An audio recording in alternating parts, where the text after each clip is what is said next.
तो hello guys, आज का वीडियो का टॉपिक है हमारे पास why government can't print unlimited money. मतलब गवर्नमेंट क्यों नहीं ज़्यादा प्रिंट करती है मनी। तो इसके फर्स्ट कॉन्सिक्वेंसेस हमारे ये है कि inflation impact on prices. Inflation कैसे इम्पैक्ट करता है, अगर किसी भी चीज़ का अगर हमारा प्राइस बढ़ेगा तो वो हमारा इन्फ्लेशन होता है। फिर सेकेंड हमारा है करेंसी डिवैल्यूएशन। करेंसी डिवैल्यूएशन मतलब करेंसी की वैल्यू गिरना। थर्ड वन है हमारा hyper inflation and effects. Hyper inflation क्या होता है, एक्सट्रीम फॉर्म होता है इन्फ्लेशन का। तो फिर हमारे पास आ जाता है हिस्टोरिकल केसेस, जिसमें हमारा फर्स्ट वन है जिम्बाब्वे का हाइपर इन्फ्लेशन क्राइसिस।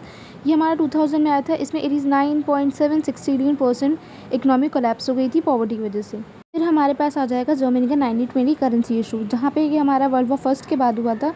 जर्मनी में भी हाइपर इन्फ्लेशन हो गया था, जहाँ पे जो सिटीजन्स थे वो नोट्स को वॉलपेपर की तरह यूज़ कर रहे थे। अब हमारे पास आता है वेनेजुएला का इकोनॉमिक प्रॉब्लम। ये हमारा 2010 में हुआ था। इसमें हमारा हाइपर इन्फ्लेशन हो गया था और करेंसी डिवैल्यूएशन हो गई थी ज़्यादा प्रिंट करने से मनी को। इसमें हमारे ऑल रेवेन्यू भी फॉल हो गए थे। तो अब हम देखते हैं इसका हमारा डेली लाइफ पे क्या इम्पैक्ट पड़ता है। Rising cost of the living, मतलब जो हमारे एसेंशियल थे उनके प्राइजेस भी बढ़ गए थे। फूड के प्राइजेस, हाउसिंग के प्राइजेस, ये सब हमारे बढ़ गए थे, जिससे उनका कंजप्शन चेंज हो गया था और उनकी पूरी लाइफस्टाइल भी चेंज हो गई थी। हमारे पास आता था इरोजन ऑफ द सेविंग, मतलब इन्फ्लेशन अगर होगा तो हमारे सेविंग को बिल्कुल ही ख़त्म कर देगा।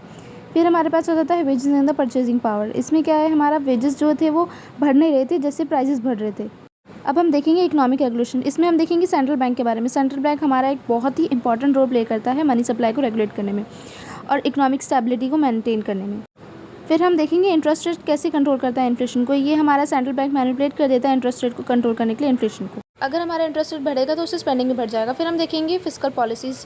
ये हमारा सेंट्रल बैंक ने 2 पॉलिसीज़ करी थी इन्फ्लेशन को कंट्रोल करने के लिए। एक तो मॉनेटरी पॉलिसी, सेकेंड है हमारा फिस्कल पॉलिसी। फिस्कल पॉलिसीज़ में हमारा एनकरेज करता है इन्वेस्टमेंट को और क्रिएट जॉब्स करता है। फिर हमारे पास आ जाता है एंडिंग पॉवर्टी, मतलब पॉवर्टी कैसे हटाएं हम।